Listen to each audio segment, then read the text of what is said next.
Cookies merupakan mekanisme yang digunakan oleh situs web dan browser untuk mempertahankan state pada tiap transaksi di laman sebuah web.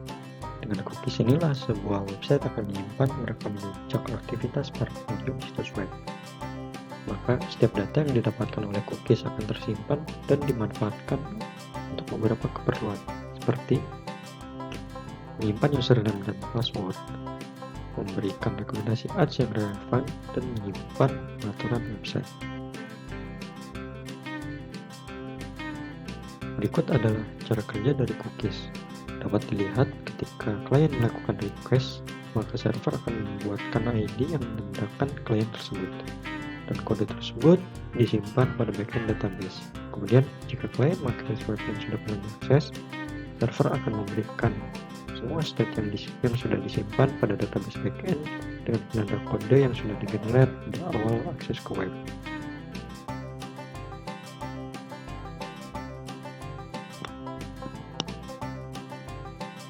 Web cache adalah ruang yang menyimpan data di server untuk digunakan lagi nanti agar proses loading website menjadi lebih cepat.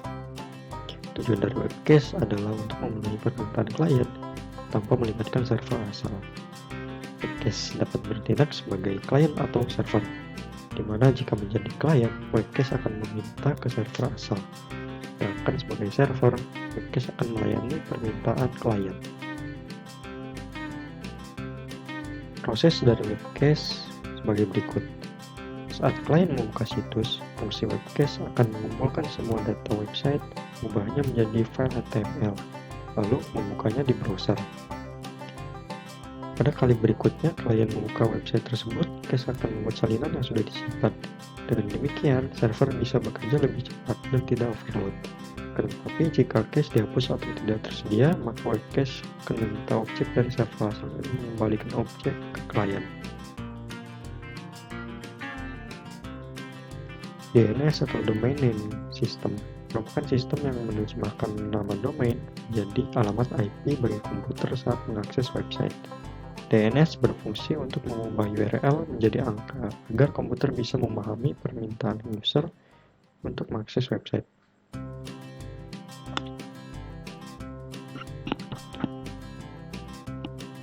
Sebagai contoh, ketika membuka website misalnya google.com menggunakan web browser dengan memberikan nama domain. Pertama, server akan mencari informasi alamat IP di file host, yaitu file teks biasa dalam sistem operasi yang berfungsi untuk mengarahkan hostname ke alamat IP. Jika informasi yang dicari tidak ditemukan, server akan mencari di cache, yaitu komponen hardware atau software yang menyimpan data untuk sementara. Tempat penyimpanan cache yang paling umum adalah web browser dan Internet Service Provider atau ISP. Pencarian alamat dimulai dari hierarki server paling atas, yaitu root. Kemudian server ini akan merespon permintaan tersebut dengan memberitahu agen untuk mengakses area yang lebih spesifik, yaitu top level domain. Top level domain ketika mengakses Google dapat lihat bahwa nama domain web ini diakhiri dengan .com. Akhiran ini disebut top level domain. Kemudian turun ke hierarki yang paling bawah, yakni autoritatif. Autoritatif memiliki semua informasi tentang nama domain yang diladeninya. Setelah tahap ini selesai, web browser pun akhirnya menampilkan halaman website yang diminta, yaitu Google.